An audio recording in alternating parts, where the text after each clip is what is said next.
नातं आहे काकांसाठी आणि काकांच्या आणि या ताईच्या नात्याबद्दल मी थोडंसं माझ्या मनातलं बोलते की वडील आणि मुलीचं नातं कसं असतं. बघा, तुम्हाला आवडत आहे का? तुमच्या टाळ्यांच्या प्रतिसादावरून मला समजेल की मी ज्या 2 लाईन्स तुमच्यासाठी बोलते त्या तुम्हाला आवडल्यात म्हणून. आयुष्याच्या रंगमंचावरील पडद्यामागचा कलाकार म्हणजे वडील.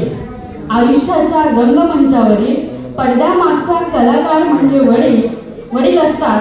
तर जन्माला आल्यापासून आपल्या वडिलांवर जीवापाड प्रेम करणाऱ्या बहुगुणी कलाकार म्हणजे मुलगी असते. जन्माला आल्यापासून तर आपल्या वडिलांवरती नितांत जीवापाड प्रेम करणारी एकच व्यक्ती असते, बहुगुणी बहुरंगी, आणि ती म्हणजे मुलगी असते. आज ताईच्या या ठिकाणी साखरपुडा झाल्या, उद्या लग्न होईल.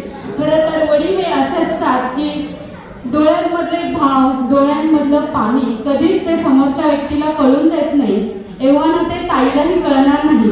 पण आपली मुलगी जातीये याचं सगळ्यात जास्त दुःख कोणाला होत असेल तर ते वडिलांना होतं.